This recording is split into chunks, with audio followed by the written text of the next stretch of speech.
A storm rolled over the Scottish Highlands like a warning from the sky, but Claire Randall ignored it as she ran through the dark stone corridor of the old MacLeod Inn. She didn't know that inside these walls in this single night her life would be rewritten. She didn't know that the man she was about to meet had been waiting for her for years. Across battles, heartbreak, and time itself, all she knew was that her heart was beating strangely fast, as if it recognized something her mind didn't. And by sunrise, nothing she believed about destiny, love, or herself would ever be the same.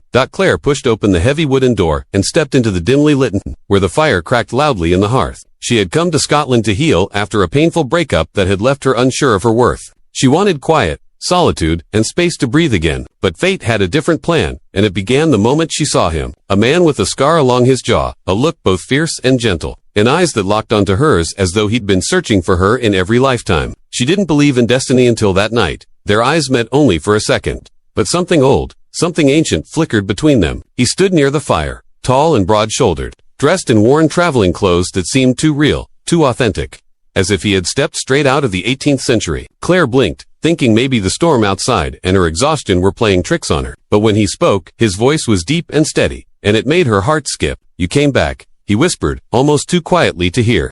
But the words landed in her chest like a forgotten memory awakening. Claire tried to laugh it off, to tell him he must be mistaken, but the look in his eyes made her breath catch. This was the beginning of a night she would never forget. Thunder shook the inn as she approached the counter, but the man did not look away from her. She felt his gaze, warm and protective, following her like a tether she didn't understand. She told herself she should focus on her room key, her luggage, her plans, but her mind kept drifting back to him. Why had he looked at her like he knew her? Why had his words felt like a secret only her heart understood? Claire tried to shake off the strange feeling, but deep down, she felt it too. Something was happening. Something powerful. Something timeless. Later, as she climbed the stairs to her room, she heard footsteps behind her. She turned, surprised to find him there, holding a candle that flickered in the hallway shadows. "There's danger tonight," he said softly, his Scottish accent sending a shiver through her. "The storm's just the beginning." Claire stared, unsure whether to be afraid or curious. His eyes were honest, almost pleading. "Please," he said, "Dinna, stay alone." Claire didn't understand what made her trust him, but she did, and that trust would save her life before dawn. The wind howled violently as the inn shook under the storm's fury. Claire paced the room, unable to rest. Something about what he'd said gnawed at her nerves. She thought about knocking on his door, just to ask what he meant, but pride stopped her. She barely knew him. A sudden crash came from outside her window. Claire ran to look, her breath caught as she saw a shadowy figure crossing the courtyard. Someone was out there, someone watching the inn. She reached for her phone to call the innkeeper, but the signal was gone. Her heartbeat climbed quickly into her throat.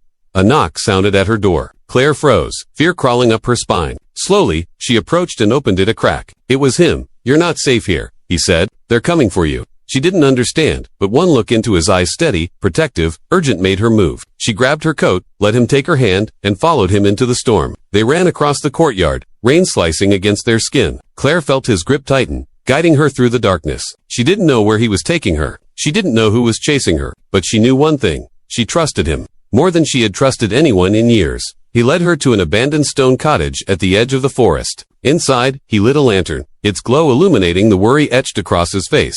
"Who was after me?" Claire demanded, breathless. He hesitated, then pulled a folded piece of old weathered parchment from his coat. "Because of this," he said quietly, "and because you."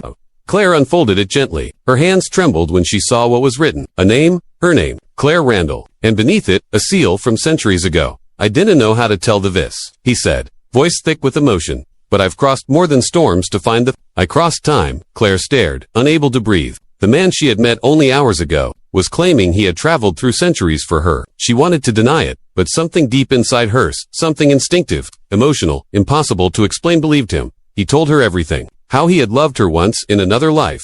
How she had died protecting him. How he had sworn to find her again, no matter how many years passed. And how tonight, when their eyes met, he recognized the soul he had been searching for. Claire's throat tightened. Tears burned her eyes. She didn't believe in soulmates, in destiny, in magic beyond reason, but this felt real. Too real. The cottage shook suddenly. Someone slammed against the door. The stalker had followed them. Lightning tore the sky as the door burst open. The man stepped in front of Claire instinctively, shielding her with his own body. She grabbed a broken piece of wood from the floor, her heart racing. She wasn't going to lose him, not again, not tonight. Together, they fought back. She struck the intruder while he held him off, the storm outside roaring like a battle drum. In the struggle, the stalker fled into the night, disappearing into the forest. Claire collapsed against the wall, shaking, while the man knelt beside her, holding her gently. "You're safe now," he whispered. For the first time in years, she believed it, when the storm finally quieted.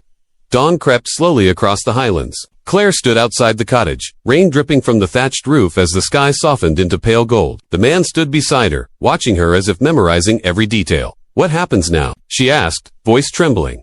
"That depends," he said. "Do the believe me? Do the believe we're meant to find each other? In any time?" Claire looked at him, really looked at him. The man who had protected her without hesitation, who had risked everything, who had crossed time because his heart refused to live without hers. "Yes," she whispered. "I believe you." His breath caught. Relief washed through his eyes. Slowly, he reached for her hand. She took it without fear this time. The first rays of sunlight touched their skin, warm and gentle, as though blessing the choice they had made. And in that fragile, perfect moment, Claire realized the truth. The night hadn't just changed everything. It had given her everything. A second chance. A destiny rewritten. A love that refused to die no